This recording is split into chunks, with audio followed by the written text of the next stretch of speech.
خۆشهاتنەوە بۆ چاوی واشنگتن و لەم بەرنامەیەشدا دۆسەی سووریا تاوتوێ دەکەین.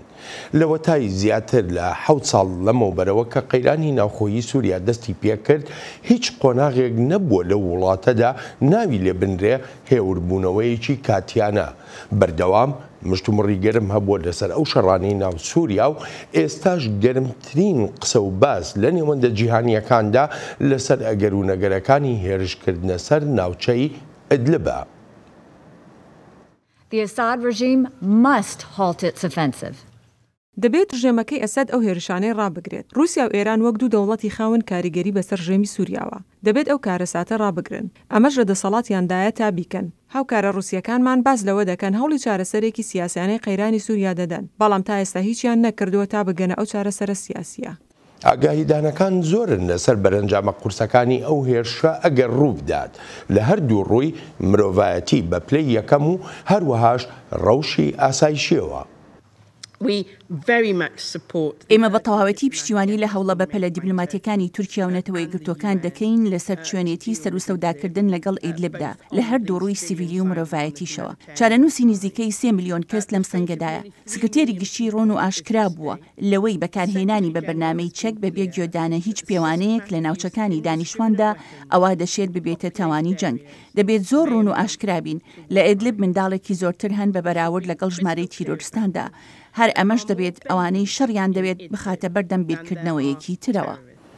حکوومەتەکەی بەشار الئەسەد بەردەوام جەخت دەکاتەوە لەوەی بێ لە شکستپێهێنانی تێرۆریستان هیچ مەبەستێکی تری نییە لەو هێرشەدا. فقد اتخذت الحكومة السورية حکومەتی سووریا ئامادەیە ئێمە بەو بەرەنجامە مرۆڤایەتیانە دەزانین کە دەشێت لە ئاکامی ڕزگارکردنی ئیدلب لەبەرەی نووسڕە و ڕێکخراوە تیرۆریستەکانی تر و دەستە و تاقمە هاوسۆزەکانی تریان بێنە ئاراوە. واتە ئەوانەی لە پرۆسەی ئەستانەدا ناویان هاتووە. هەر بۆیە ئێمە هەموو بارێکی ئاگاهی و ئامادەکاری دەگرینە بەر بۆ پاراستنی خەڵکی سیڤیل و دابینکردنی ڕێگەیەکی پارێزراو بۆ دەرباسکردنیان وەگەوەی پێشتر لە ڕەوشی هاوشێوەدا کردومانە. مماثلة سابق.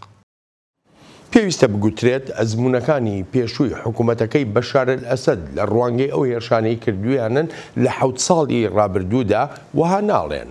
چاوی واشنگتن لەم بەرنمەیەدا میوانداری دکتۆر جۆن فولەر دەکات. دکتۆر جۆن ئەندامی باڵایە لە نێوەندی پارتنەرشپ فۆر پابلیک سەرویس و چاودێرێکی وردیشە بەسەر دۆزی سووریاوە و دکتۆر جۆن ئەفسەری خانە نشینیشە. دکتۆر جۆن سەرەتا زۆر سپاس دەکەم بۆ ئامادەبوونت. ئەم هەموو ئاڵۆزیە لە پایچی بۆ ئەم شەڕای ئەدلب ئەگەر ڕووبدا وڵاتان بۆ کۆگنابن بە تەواوەتی لەسەر ئەوەی کە پێویستە تێرۆریستان لە سووریادا بوونیان نەمێنێ. Seems to be competing forces here and Turkey لەوەتەی کێبڕکێ لەوێ دەستی پێکردووە لە نێوان هێزەکاندا ڕەوشەکە ئاڵۆزە بە تایبەتی با تورکیا وەرگرین لەگەڵ ئەو سزایانەی لەسەرێتی و چوونی ئەو هەموو پەنابەرانە بۆ ئەوێ کە تا ئێستاش هەر لەوێن لەوانەیە ئێستا بڵێیت پشتیوانی لە هەرێمی بێفرین یان لە هەبوونی هەرێمێکی پارێزراو دەکات و هێزی سەربازی خۆی لەو ناوچانش داناوە کە ئاوارە و پەنابەرەکان ڕووی تێدەکەن. شتێکی تر ئەوەیە کاتێ بەشار جەعفەری دەڵێت ئامادەن ئەو ئامادەیە لەکوێ بوو کاتێک سەرهەڵدان لە سووریا دەستی پێکرد و بووە هۆکاری دروستبوونی ئەو کێشە گەورەی پەنابەران. هەر بۆیە پێویستە بە گومانەوە لەو لێدوانە بڕوانین. فاکتەری ئەوەی سەرۆک ئەردوغان چەک لە رووسیا دەکرێت موشکی دژە ئاسمانی کە پێشێلکاریەکی بەرچاوە لە هاوپەیمانەتی ناتۆدا چونکە ناتوانێت بە چەکی رووساییەوە لە ناتۆدا بێت. ئەمەش کێشەیەکی ترە. جا ئێستاش ئەوەی کە بەشار الئەسەد سەرۆکی سووریا دەتوانێت ئازایەتی خۆی بنوێنێت ئەوەیە ورچی رووسیای لە پشتە واتە ڤلادیمیر پوتین. هێزێکی زۆر هەن لە سووریادا و لە کێبڕکێدان و جیاکردنەوەشی قورسە لەسەر ئەو بنچینەی بێت و بڵێت چونکە هەموو تێرۆریستان لە ئەدلبن. وەک باڵێزی بەریتانیا وتی منداڵی زیاتر لەوێ هەن وەک لە تێرۆریستان. هەر بۆیە پێویستە ڕێگەیەک هەبێت بۆ دەرباسکردنیان و هەرچەندێکیش بتوانرێت دانوستاندنی زیاتر بکرێت تا کارەکە تەواو بکرێت. زۆرێکیش لە ئەمریکایەکان دەخوازن ئەم هەنگاوە بنرێت بەڵام لە بیرمان نەچێت هەر وروژاندنێک ڕوو بدات ئەوە هێرشەکە بە هەر شێوەیەک بێت ڕوو دەدات.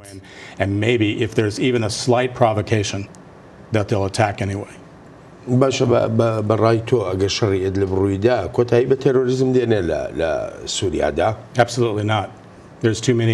بەبێ هیچ گومانێک نا هێشتا زۆر لایەنی تێرۆریست هەن لە سووریادا دێن و دەچن داعش هێشتا لەوەیە دەستە و تاقمی پەکەکە هەن زۆری لێە وەک بەرەی جەبهەت نوسرە و لایەنی تریش جا بۆیە تەواو نابێت لەوانەیە هەر وەک ئەوەی ئەمریکا بۆ ئازادکردنی ڕەقە کردی هەرچەندە لە ڕاستیدا یەپەژە و یەپەگا کردیان جا لەوانەشە ئێستا شانەی تێرۆریستان هەرما بن و خۆیشیان تەرخان کردووە بۆ درێژەدان بە شەڕ لەوانەشە لە ئیدلب گرد بوو بنەوە بۆیە ناتوانین بڵین بە تەواوەتی کۆتایی پێ دەهێنرێت.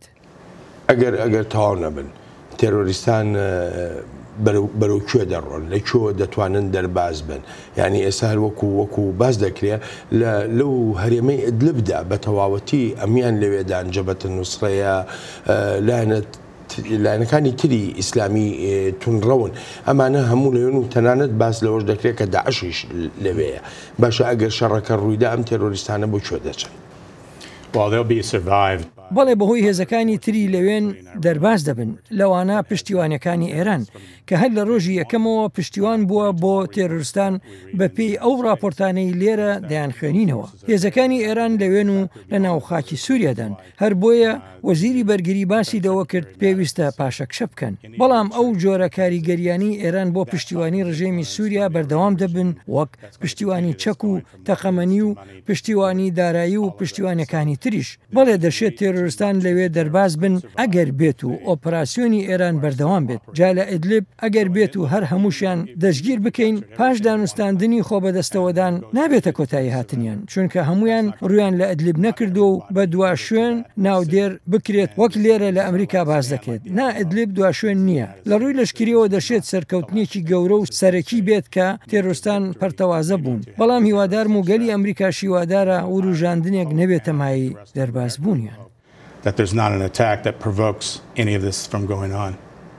بۆ خۆ دەزانی ینی هەموو ئەم قەیرانە ناوخۆیە لە سووریادا بەهۆی بەهاری عەرەبیەوە دەستی پێ کرد بەهاری عەرەبی شۆڕشی خەڵک بۆ لە وڵاتە عەرەبیەکاندا بۆ بەگشتداچوونەوەی دیکتاتۆرەکان ئێستا لە سووریادا رووسیا لەوەیە ئێران لەوەیە تورکیا لەوەیە پێ دوایە خەڵک ئەوەی لە بیر چوو بێتەوە کە پێویستە ڕژێمەکەیان بگۆڕن کە هەوڵیان بۆدا پێشتریش بۆ گۆڕینی ڕژێمەکە یاخو کێشەکە دنیای ڕەهەندی تری وەرگرتووە.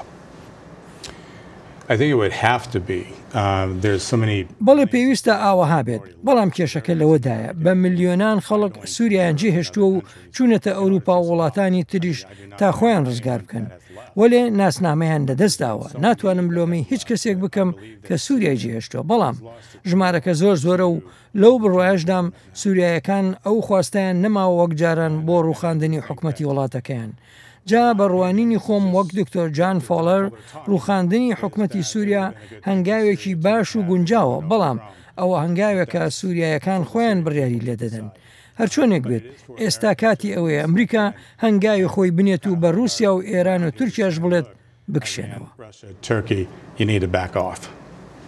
ئەمریکا ئێستا بە خۆی لەوێ ینی هێزێکی ئەگە پسوکیش بێ لە ناو سووریادا هەیەی وڵاتی یەکگرتوەکانی ئەمریکا دەتوانێت چی گەورەتر بۆ خەڵکی سووریا بکات.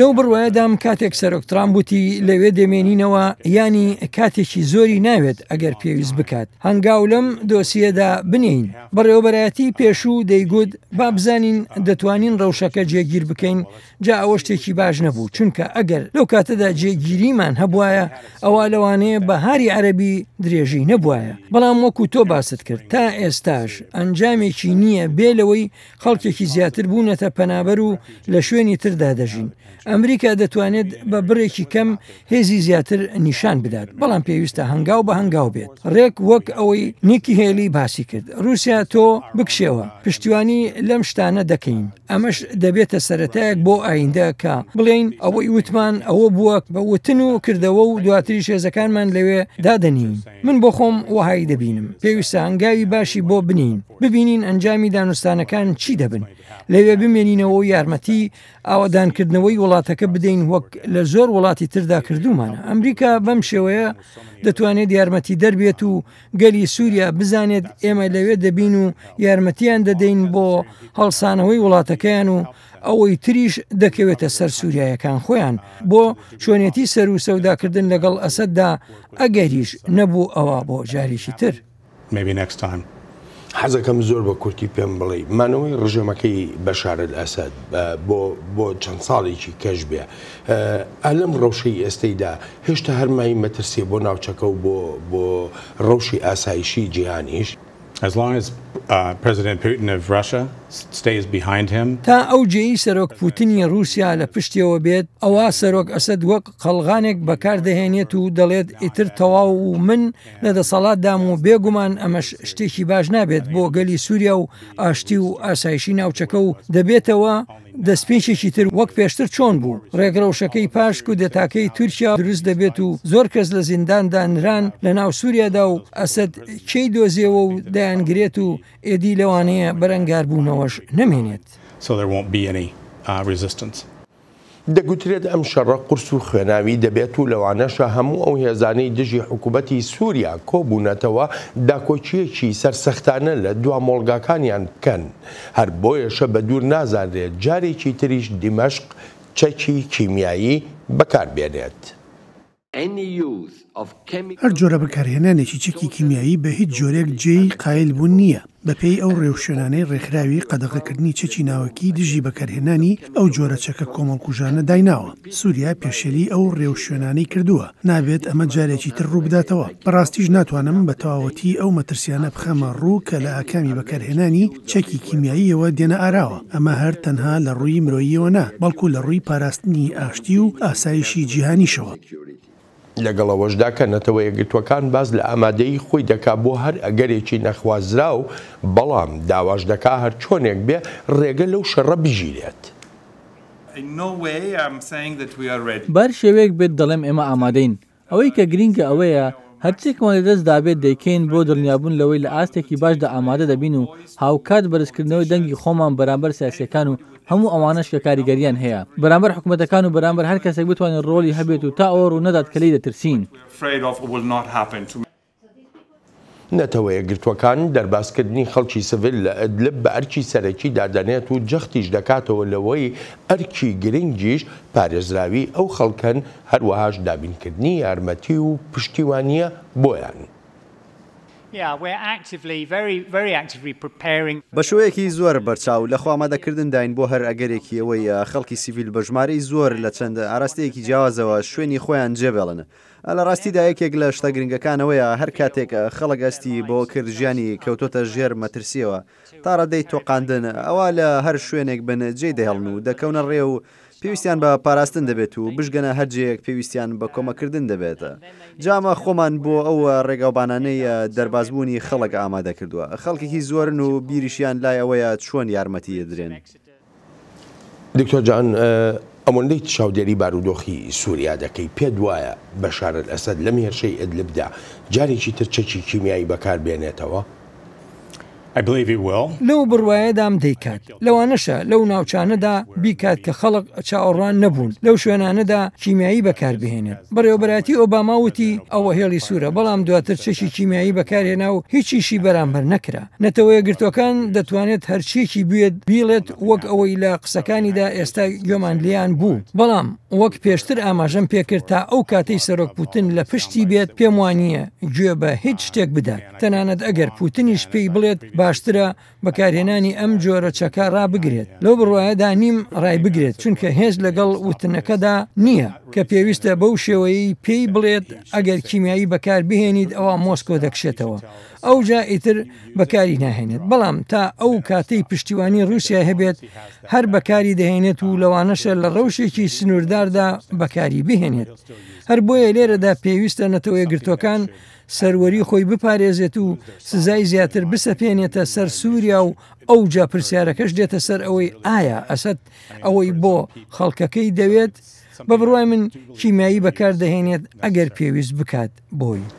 بە مانایکی تر تۆ پێم دەڵێ ڤلادیمیر پوتین بەوەی کە بێدەنگی دەکا لە ئەگەری بەکارهێنانی چەکی کیمیایی ئەمە جۆرێک دەبێت لە ڕێگە پێدان بە بەشار بۆ ئەوەی ئەو چەکانە بەکاربێنێ. It is, right. And by doing so, he's بەڵێ وایە و هەروەها بەو شێوەیەی کارکردنەش پشتیوانی لە ئەسەد دەکات و بە چاوپۆشین لێ و بێت و پێی بڵێت ئەم جارە کرد و جارێکی تر نەیکەیت بەوە چارەسەر نابێت تا ئەو کاتەی ئەسەد بزانێت پاسەوانە گەورەکەی لەوەیە چاوەڕێی دەکرێت کیمیایی بەکاربێنێت. ئەمریکا دەتوانێت بەرەنگاری ئەوە ببێتەوە بەڵێ دەتوانین لە ڕێی دانانی هێزی سەربازیمان هێرشکردنی استراتیژی ئەمریکا هێندەی پێویست چەکی خۆی هەیە بە فڕۆکەی بێفڕۆکەوان گەر بمانەوێت یەکێک لە ناوبەرین دەتوانین بیکەین و ئاسانە بەڵام نامانەوێت ئەوە بکەین و ئەمریکا نایەوێت هەروە بچێتە دەرێ و خەڵک بکوژێت بەڵام ئەوە تا تۆ بەدکارێکت هەیە لێو دەستی بە خوێنی سەدان هزار کەس سوورە دەزانی جارێک لە وتارێکی داخوێنمەوە و پرسیارێکی تێدا بوو سەبارەت بەوەی سەرۆک ئەسەد وەک موسڵمانێک چۆن دەتوانێت لە ڕۆژێکدا 5 جار نوێژ بکات و کوژرانی سەدان هزار کەسی لە ئەستۆیە هەڵبەت ئەوە بێزاری ناکات و چی لە دەست بێت دەیکات تا لە دەسەڵاتدا بمێنێتەوە. I think that he'll do whatever he needs to do to keep in power. جا ئەگەر بێت و ئەو پشتیوانی کە لە رووسیاوە هەیەی کە لە ئێرانەوە هەیەی بەشاریان هێشتەوە لە دەسەڵاتدا ئێستش لە جیهانی ڕۆژاوادا ینی هەمان بۆچوون هەیە کە کاتی کەوتنی بەشار ئەسەد نییە لێرەدا چۆن. Well, why didn't they keep Muammar Gaddafi in power? جا بۆ معمەر قەزافیان لە دەسەڵاتدا نەهێشتەوە لە تەرابلس من چەند ساڵێک بەر لە بەهاری عەرەبی لەوێ بووم یان بۆ مبارەک سەرۆکی میسریان نەهێشتەوە دەزانی ئەمە هەمووی لە باکووری ئەفریقاوە دەستی پێکرد و چوو بەرە و ڕۆژهەڵاتی ناوەڕاست بیرۆکەکە وەها بوو تۆ ئەگەر کەسێکی بەهێزت هەبێت ئەوە بەلانی کەم شتەکان بەڕێوە دەبرێن هەرچەندە لەوانەشە ئەوانە نەبن کە تۆ دەیان خوازیت بەڵام ئەوانی وەها دەڵێن نازانن چی لەو وڵاتەدا دەگوزارێت وەک عێراقی سەدام حوسێن خەڵک بەردەوام ئەوەیان پێدەگوتم کاتێک هێشتا لە لەشکردا بووم دەیانگوت ئەو دەتوانێت یەکپارچەی عێراق بپارێزێت بەڵام هیچیان لەبارەی گۆڕە بە کۆمەڵەکانەوە نەدەزانی هیچیان لەبارەی ڕووداوەکانی پێشترەوە نەدەزانی نەیان دەزانی سەدام بەدکارە تەنانەت ئەگەریش بیان گوتایە کەسێکی خراپە بەڵام نەیان دەزانی بۆچی بەڵێ ئەسەد لە دەسەڵاتدا دەمێنێتەوە تا ئەو کاتەی ئێرانەکان و رووسایەکان لە پشتی بن وەلێ ڕۆژی خۆی هەردێ چونکە ناتوانێت بۆ هەتایە هەر بە بەدکاری بمێنێتەوە شتێک دەکات و خۆی وێران دەکات وەک چۆن وڵاتەکەی وێران کردووە تۆ سەیری تەواوی شارەکان بکە لەم شەڕەدا هەر بە تەواوەتی وێران بوون و هەموو شتێک وێران بووە بە دیمەشقیشەوە و بە شاریش بەردەوام دەبێت لە وێرانکردنەدا. They're just bombed out. I mean, that's what he's done to his country, and he'll continue it. پێ دوایە هەمانەوە سیناریۆ ئیمانەوەی سەدام حوسێن لەگەڵ بەشار ئەسەدا دووبارە بێتەوە لە دوای یەکەم شەڕیکەنداوە سەدام حوسێنە تا ساڵی 2003 لە دەسەڵاتدا بوو بەڵام خەڵکەکەی لە مەینەتیدا بوون ئێستەش ینی خەڵکی سووریا لە مەینەتیەکی ئێجگار گەورەدا دەژی پێ دوایە هەمانەوە سیناریۆی دووبارە بێتەوە. I believe it does. بەڵێ لەو بڕواایەدام هەمان سیناریۆ دووبارە دەبێتەوە پێشم وایە وەک تۆ ئاماژەت پێکرد خەڵک لە سووریا دووچاری مەینەتیەکی بەرچاوبوونەتەوە و هەر بۆیە بە ملیۆنان کەس زێدی خۆیان جێهێشتووە چونکە بەرگری ئەو هەموو مەینەتی و برسێتی و نەداریەیان نەدەگرت ئەوروپایەکان ژمارەیەکی زۆری لێوەرگرتوون وەک پەنابەر هەروها ئەمریکاش بەڵام بە ژماری کەمتر هەرچەندە پێویست بوو زیاتر بێت و لەوانەش ئەمریکا پەنابەری زیاتر وەربگرێت ئەسەد کەسێکی بەدکارە و هەمان چارەنووسی سەدامی دەبێت لەوانەشە خەڵک بگەڕێنەوە بۆ سووریا کاتێک ئاوادانکردنەوە گەیشتوتە ئەو ئەندازەیەی بتوانن بەشداری تێدا بکەن بەڵام ئەو مەینەتیانە بۆ ماوەیەکی درێژ دەمێننەوە جا ئەوانەی لەگەڵ سەرهەڵداندا بوون و دەیانوت کەسێک لە دەسەڵاتدا بێت ئاگای لەگەلی خۆی بێت و نەیەوێت خەڵک چیدی لە ترس و تۆقاندندا بژین لەوانەیە ڕوو بدات و هەرکە ئەوەش ڕوویدا ئەوە ئەسەد هەمان چارەنووسی سەدام حوسێن و معەممەر قەزافی دەبێت. Assad may meet the same fate as Saddam Hussein and also Muammar Gaddafi. لە ماو کێشەیەدا ئیسرائیل لە ڕووی سیاسیەوە بەرلەوەی بچینە سەر ڕووە لەشکریەکەوە لە ڕووی سیاسیەوە لە بەرژەوەندی ئیسرائیلە بەشار بکەوێیان نا. I think Israel considers Syria an enemy. پێم وایە ئیسرائیل ڕژێمی سووریا بە دژمن دانانێت تەنانەت ئەگەر ڕێکەوتنێکیش بکەوێتە نێوانیانەوە ئەوە هەمیشە چاوێک بۆ چاودێریکردن کراوەتەوە تا بزانێت لەکوێوە موشکی تێدەگیرێت دەزانێ ئیسرائیل هەمیشە بە وریایەوە دەڕوانێتە ئەو وڵاتانەی ڕۆژهەڵاتی ناوەڕاست جا لەبەر هەموو هۆیەک بێت ئاینی یان هەر شتێکی تر ئەو وڵاتانە ئیسرائیل بە دژمنی خۆیان دەزانن ئەگەر ئەسەد لە دەسەڵاتدا بێت ئەوە لەوانەیە بتوانرێت کۆنتترۆل بکرێت بەڵام ئەی مەلاکانی ئێران چۆن لە کاتێکدا خەڵکی هەیە و شەو و ڕۆژ لە کارکردندان بۆ دروستکردنی چەکی ناوکی لە بەرامبەر ئەمەیاندا چۆن ئێدی وەک چاڵپڕکردنەوەی لێدێت هەر بۆیە پێناچێت بەرژەوەندی تێدا بێت. Where do you stop? It's like plugging holes all the time and I don't think that it would be in their best interest to do it. بابزانین بۆ تورکیا چۆنە. تورکیا و رووسیا وەک دەڵێن ڕێکەوتون لەسەر دانانی هەرێمێکی ئارام لە دەوروبەری ئەدلب بۆ ئەو مەبەستەش ئەنکەرە هێزی سەربازی زیاتری خۆی دەنێرێت.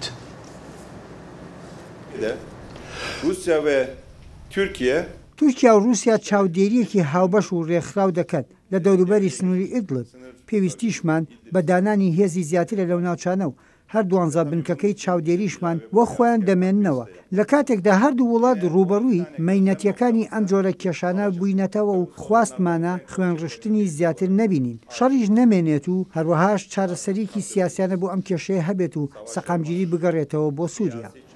هەر هیچ نەبێ بۆ تورکیا مەبەستەکە لەوەندەدا ناوەستێت ئەنکەرە مەبەستی تری هەن وەک دەڵێ هەنگاوەکان بۆ لادانی ئۆپۆزیسیۆنی میان ڕەو لە سووریادا جێی قایلبوون نییە. پاراستن و پشتیوانکردن و بەهێزکردنی ئۆپۆزیسیۆنی میانڕە و لە سووریادا زۆر گرنگە ئێمە وتومانە هەر هەنگاوێک بەرەو ئاراستەی فەرەموشکردنیان یان لە ناوبردنیان یانیش پراوێزنانیان بە بیانووی شەڕی تێرۆریزمەوە جێ قایلبوون نییە.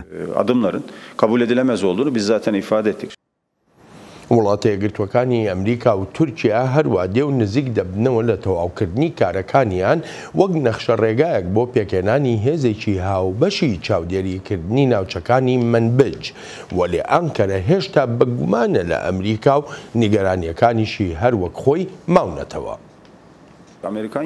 دەستهەبوونی بەردەوام لەلایەن حکوومەتی وڵاتە یەکگرتووەکانی ئەمریکاوە لەگەڵ یەپەگە و پەیەدە جێی نیگەرانی ئێمەیە بۆ ئێمە جێ قایلبوون نییە لە کاتێک ئەمریکیەکان ئەو نەخشە ڕێگایە جێبەجێ دەکەن بە بەردەوام پشتیوانی چەک و دارایی و سیاسی و میدیایی بۆ یەپەگە و پەیەدە دابین دەکەن.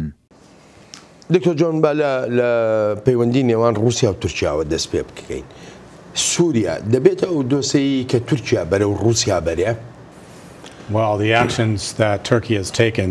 ئەو کارانەی تورکیا کردوونی لە وەتای سەرۆک ئەردوغان دەسەڵاتی گرتوۆتە دەست هەنگاونانن بەرەو رووسیا هەرگیز ڕێکەوتنی لەسەر کڕینی موشکی دژە ئاسمانی نەکردووە لەگەڵ رووسیادا چونکە وەک باسم کرد پێشێلکردنی پرینسیپەکانی ناتۆیە و ئەگەریش مەشق و ڕاهێنانێکی هاوبەشمان هەبێت و شتێک لەو سیستمە موشکیە خراپ بوو ئەوە هیچ پارچەیەکمان نییە تا چاک بکرێنەوە پێدەچێت ئەردوغان ئاگری گوتارەکانی دژ بە ئەمریکا خۆش بکات ئازادکردنی خەشەیەکی ئەمریکایی ڕەت دەکاتەوە و بە خیانەتکردن و چەند شتێکی تری گوناهباری کردووە خەڵکی وڵاتەکەی بە تورک و کوردەوە دووچاری مەینەتی کردوێتەوە بەهۆی ئابوووریەوە ئەمریکا سزا بسەپێنێتە سەر هەر لایەک بەهای دارایی ئەو وڵاتە دەشکێت چونکە بەهای ئاڵوگۆڕە دراویەکانی جیهان لەسەر بنچینەی دۆلارە جا هۆکارەکان هەرچیەک بن ئەردوغان ئەو قەشەیی لە گرتوخانە هێشتوێتەوە و بەرەو لای پوتینیش دەڕوات پێدەچێت ڕێکەوتنیش لە نێوانیاندا هەبێت کە هێشتا ئاشکرا نەکراون بەڕاستی شاندانی ئەو گوتارە بۆ دژایەتیکردنی ئەمریکا وهای کردووە بۆ نمونە 3 ساڵ لەمەوبەر من و هاوسەرەکەم دەمانویست بچین بۆ تورکیا بەڵام ئێستا هۆکاری ئەو سەردانە هەرچیەک بێت پێم باش نییە بچین بەهۆی ئەو هەستەی دژی ئەمریکا هەیە لە تورکیا. So yes, I mean if he was actually wanting to stay in NATO, he would be a partner versus a person that's resisting.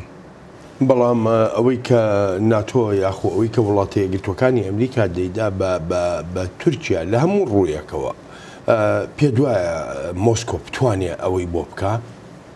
I believe they can. They have a pretty large arsenal of weapons that they can لەو بڕواایەدام دەتوانن ئەمارێکی زۆر گەورەی چەکیان هەیە و دایاندەنیە شتەکە هەر لە موشەکە دژە ئەسمانیەکاندا سنووردار نییە بەڵکو لە ئایندەدا چەکی تریشی دەدرێتێ هەر بۆیەشە سیر دەکەیت لێرە لە ئەمریکا لە میدیاکاندا دەنووسرێت پێویستە تورکیا بگەڕێتەوە ناو ناتۆ و وابەستەی سیاسەتەکانی ناتۆ ببێتەوە یان ئەوە تا هاوپەیمانێتی ناتۆ جێبهێڵێت یانیش ئەوە تا ئێمە سوور دەبین لەسەر ئەوەی لە ناتۆ بکرێتە دەرەوە چونکە ئەگەر ناتەوێت بەشێک بێت لە ناتۆ ئەوە خواد لەگەڵ ئەو سیستمی بەرگری کە هەمانە لەگەڵ ئەوروپایەکاندا بۆ دڵنیابوونە لەوەی ژمارەیەکی زۆری هاوپەیمانانمان هەیە و بڕواشیان بەوەیە کە ئێمە بڕوامان پێیەتی وەک دیموکراسی و سەروەری خەڵک لە وڵاتانی خۆیاندا لە کاتێکدا وڵاتانی وەک رووسیا و تورکیا و ئێران تەنها لە پێناو دەسەڵاتی خۆیاندا کار دەکەن هەر بۆیە با تورکیا بڕوات و دەتوانین هاوپەیمانێکی تر بۆ ناتۆ بدۆزینەوە. They want it for their own power. So if that's so, then you need to go. We'll find somebody else to get in NATO. تورکیا لە سووریا چی دەکا؟ هەر مەسەلەکە دژایەتی کوردنی کوردە یاخۆ شتی تر هەیە و بەرژەوەندی تری تورکیاش هەیە لە سووریادا کە وها بکە بۆ نمونە شارێکی وەکو ئەفرین لە کوردستانی سووریادا داگیر بکات. I don't think there's really any other interest in Syria other than to eliminate Kurds. پێم وانە تورکیا هیچ بەرژەوەندێکی تری لە سووریادا نییە تەنها لە ناوبردننی کورد نەبێت چەندان ساڵە لێکۆڵینەوەی خۆم دەکەم و قسەش لەسەر ئەم باسە دەکەم ئەردوغان ڕخێک لە ناخیدایە بەرامبەر کورد و پەکەکەش بەکاردەهێنێت لە کاتێکدا نازانم ئایا تێرۆریستە یاننا بەڵام پەکەکە وەک سپەرێک بەکاردەهێنێت تا جیهادیەکان لە ناو تورکیادا بژین جا نەخێر هیچ بەرژەوەندێکی تری لە تورکیادا نییە تەنها درێژەدان بە پلانەکانی خۆی نەبێت بۆ لە ناوبردنی ئەوەی بە مەترسی دەزانێت وەک ئەوەی لە ئافرین کردی بۆچی نەتەوەی گرتوەکان لەسەر ئەم دۆسیە هیچی نەکرد ئەمە هیچ بیانوویەک هەڵناگرێت دەزانم باڵێزی ئەمریکا هەڵوێستی خۆی هەبوو بێلەوە هیچ سەرزەنشتکردنیەکیش نەبوو بۆچی چونکە هەمیشە ڤیتۆکردن لەلایەن رووسیاوە ئامادەیە ئەمە گرفتی یوئێنە هەر بڕیارێک بدرێت یەکێک لە 5 ئەندامە هەمیشەیەکە دەتوانێت ڤیتۆی بکات جا ئێستا ئەسەد دەزانێت پوتن پشتیوانێتی تورکیا دەزانێت دەتوانێت ئەوەی دەیەوێت بیکات وەک ئەو داگیرکردانەی کردوونی بەڵام بۆ ئەدلیب دەڵێت ئاشتی دەوێت و نایەوێت شتی تر ڕوو بدات وهیان بیر دەکردەوە ژمارەیەکی زۆری پەنابەران ڕوو لە تورکیا دەکەن و ئەوە تا سەربازەکانی خۆی لەو ناوچە سنووریانە داناوە و لەوانەیە تەقە لە ژن و منداڵی ئاوارەش بکەن ئیتر ئەمە سروشتی دڕندانەی ئەردوغانە. That just shows you the sinister nature of President Erdogan. ئەمە بۆ نەتەوە یەکگرتوەکان ئەی وڵاتی یەکگرتوەکانی ئەمریکا دەتوانێت چی بکە بۆ کورد لە سووریادا. Well, right now, as the Turkish presidential spokesman said, وەک ئیبراهیم کاڵن دەمڕاستی سەرۆکایەتی تورکیا باسی کرد. تورکیا دابینکردنی چەکی بۆ یەپەگە و یەپەژە و بەشەکانی تری هێزەکانی سووریای دموکرات پێباش نییە. جا ئەمە نیفاقکردنە چونکە تورکیا چەک و فڕۆکە و هێز لە رووسیا دەکرێت و مۆسکۆ بۆی دابین دەکات. جا ئەو قسەیەی حکومەتی تورکیا لە جێی خۆیدا نییە. ئەمریکا دەیەوێت هەرچەندێک بتوانێت هاوسەنگی بپارێزێت. بەڕێوەبەرایەتی ئەمریکا چەکی زیاتر و زیاتریش دەنێرێت بۆ ئەوێ و لەو بڕواایەشدام هێندەی پێویست بکات سەر بازیش دەنێردرێت. پێم وابێت لە ئێستادا هەر ئەوەندەیە زۆر قورسە بە 50 ئاماژە بە وڵاتێکی زلهێز بکەیت و بڵیت دانیشەیان ڕاوەستە دەزانی لەوانەیە دۆسیی ئیدلیب بەو شێوەیە نەڕوات کە هەموو لایەنێک دەیخوازێت واتە چارەسەرێکی ئاشتیانە و هەموو لایەنەکان لە شوێنی خۆیاندا پارێزراو بن هەر بۆیە شتەکان لە ئان و ساددا دەگۆڕێن شتێکی تریش ئەوەیە ئەمریکا پێویستە وریا بێت چونکە شتی تریش هەن بۆ نمونە چین لەو سەرەوە رووسیا لەلایەکی تر و ئێران و بەردەوامیدان بە بەرنامە ناوچەکەی کە پێویستە واشنگتن سەر و سەودایان لەگەڵدا بکات و پێشم وایە باڵێزەکەمان لە UN کاری ڕژدی لەسەر کردووە. That I think our United Nations ambassador does quite well with.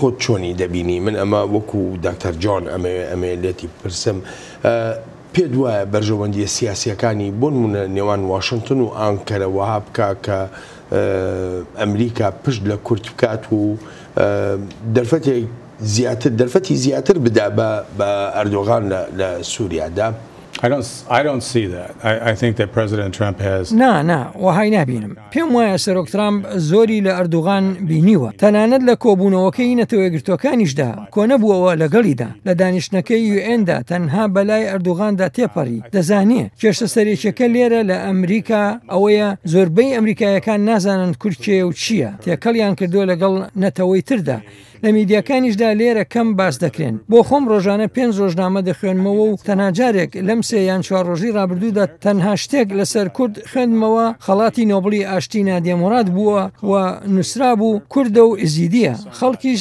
دایان پرسی ئەوە چییە بێگومان ئەمەش بەهۆی ئەوەیە کە ئەم دۆسیەیە کاریگەری لەسەر ژیانی هاوڵاتیانی ئەمریکایی نەبووە ئەمە لەسەر ئاستی گشتی بەڵام وەک لایەنی سیاسی لە واشنگتن نا پێم وانی ئەمریکا بە ئاراستەکەی تردا بڕوات و پشتیوانی ئەو کەسە بکات کە گوێ بە هیچ نادات وەک ئەردوغان کە دەچێتە ئەفرینەوە یان هەر شوێنێکی ترەوە.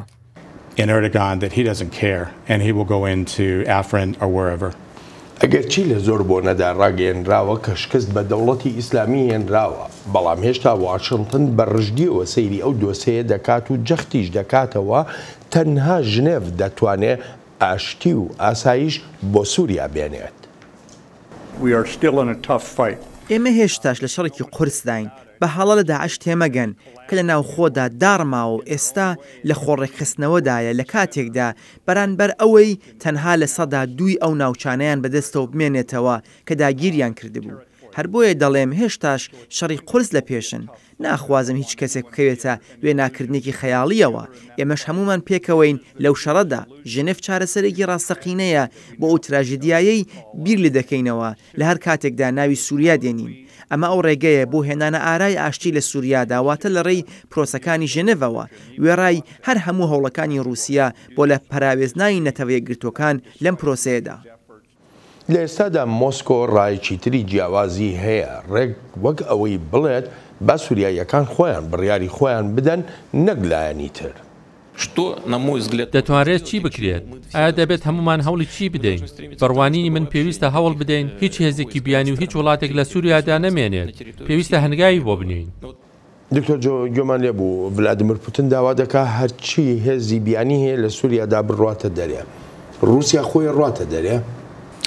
They're not going to go until everybody else leaves. So that's a contradictory statement. And ناچنە دەرێت تا ئەو کاتەی هەموو لایەنەکانی تر دەڕۆن لەبەر ئەوەشە ئەو لێدوانە پێچەوانیشتە بینراوەکانن رووسیا هێزی سەربازی داناوە لەوێ بۆ پشتیوانی ئەسەد و بەبێ ئەو پشتیوانیە ئەسەد تەواو بوو هەموو کەسێک ئەو ڕاستێ دەزانێت ئەو چەک و فڕۆکانی رووسیا داونی بە لەشکرەکەی ئەسەد وها دەکات سەر هەڵداوان ناتوانن شەڕێکی بەرابەری بکەن بەڵێ خواستیان بۆ سەرکەوتن هەیە بەڵام نە ئەو هێزە و نە ئەو چەکانەشیان هەیە بگەنە ئەو ئامانجیان بە پێچەوانەوە بەهۆی چەکی گەورەوە ئەسەدتوانی بەرەو پێش بچێت جا ئەوەیە هەر لێدوانێکی دەیەوێت بیدات بەڵام ئەوەی دەڵێت با هەموو لایەنەکان سووریا چۆڵ بکەن و تەنها خۆی نەبێت ئەوە چارەسەرکردنێکی دیپلۆماسیانە نییە چونکە کۆمەڵێک بەرژەوەندی هەن و لەسەر و هەمویانەوە بەرژەوەندەکانی گەلی سووریا ئەگەر هەموو لایەک بچنە دەرەوە ئیتر چی ڕوودەدات بەڕاستیش ئەوە پرسیارە گەورەکەیە جارێک ژەنەراڵ ماتس من دەڵێم ژەنەراڵ ماتس چونکە پێشتر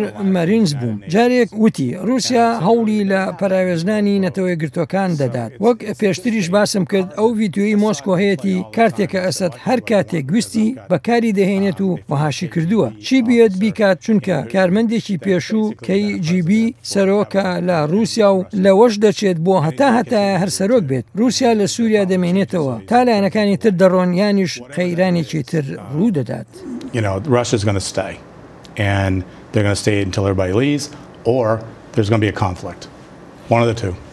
ئەی لەسەر لێدوانەکەی وەزیری بەرگری و وڵاتە یەکگرتوەکانی ئەمریکا کە ئەڵێ ینی ناکرێت بڵێین شەڕی داعش بە تەواوەتی کۆتایی پێهاتووە هەموو هێزانش کە لە سووریادان بە ناوی شەڕی داعشەوە لەوێن زیاتر بەڕای تۆ شەڕی داعش کۆتایی پێهات یا چەندی تری ماوە کۆتایی پێ بێ I don't believe that Daesh, or we call them ISIS in the United States, but پێم وانە کۆتاییان پێبێت شانەکانی تێرۆستان هەرماون و لەخۆ ڕێخستنەوەدان شوێنیان هەیە لەوێ و ئێستاش چوون بەرەو ناوچەکانی ئیدلیب ئەگەر بێت و گرەی شێرپەنجە جێبهێڵیت و چارەسەری نەکەیت ئەوە زیاتر گەشە دەکات و زیاتر پەرە دەسەنێت و بڵاو دەبێتەوە داعش لەخۆ ڕێخستنەوەدایە و لەوانەشە ئەو خۆ دروستکردنەوەی جیاواز بێت پێشتر زۆرێک لە پاسەوانانی کۆماری عێراقی و جەنگاوەرانی بیانی پێکیان دەهێنا بەڵام ئەم جارە لەوانەیە جیاوازتر بێت هەرچۆنێک بێت ناکۆتاییان پێنایەت و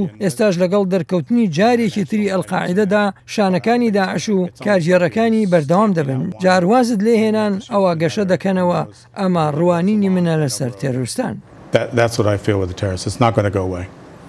کۆبنەوەکانی ژنێف یا کۆبنەوەکانی ئاستانە ئەمانە هەردووکیان دەڵێن لە پێناو ئاشتی و سەقامگیریایە بۆ سووریا ئاشتی و سەقامگیری بەبێ کۆتایی هاتن بە تێرۆریزم بەتایبەتیش لە سووریادا چۆن دێتە دی؟ I don't think you can. I think those are good words.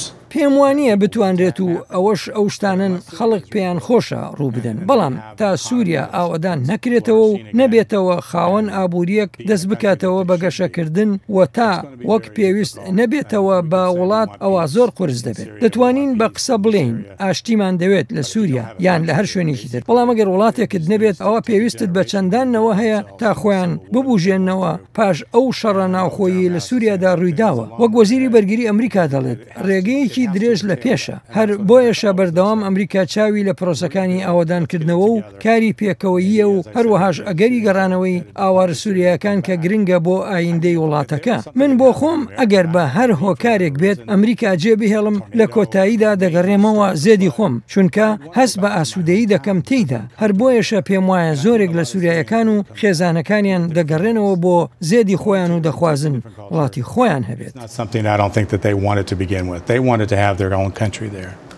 لەگەڵ هۆشدا کە باز لە کۆتایی هاتنی شەڕی داعش دەکرێت لە سووریادا وەلێ مۆسکۆ لەم یەک دوو هەفتەی ڕابردوودا جۆرە موشکێکی نوێ دەگەێنێتە سووریا و ئەمەش نیگەرانیەکی زۆری بۆ ئیسرائیلیش دروست کردووە. مۆشەکی S-300 یەکێکە لە سیستەمە پێشکەوتوەکانی دژە ئاسمانی لە جیهاندا و بەڵێ بۆ ئێمە وەک ئیسرائیل جێگای نیگرانیەکی زۆرە. ئیسرائیل هەرچیەکی لە توانادا بێت دەیکات بۆ دڵنیابوون لەوەی ئێران سووریا نەکاتە بنکەیەک بۆ لەناوبردننی ئیسرائیل بە هەر نرخێک بێت ئێمە داکۆچی لە خۆمان دەکەین.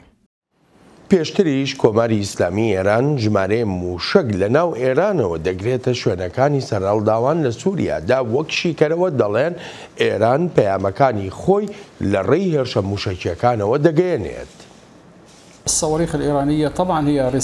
موشەکەکانی ئێران پەیامن بۆ زیاتر لە یەک لایەن پەیامێکە سەبارەت بەوەی کاتێک ئێران هەڕەشەیەک دەکات ئەوە جێبەجێ دەکات ئەمە شتێکی گرنگە بۆ ئێرانیەکان پەیامی دووهەمی ژەوەیە سزاکان ڕێگەل لە ئێران ناگرن لەوەی بەرگری لە خۆی بکات ئەو موشەکە باڵستیکیانەی بەکارهێنراون دەبێتە پەیامێک بەوەی لە دەرەوەی دانوستانەکاندایە و لە دەرەوەی ئەو هەڕەشەیەشە کە دەبێت بەشێک بێت لە دانوستانەکانی ڕێکەوتنی ناوچی.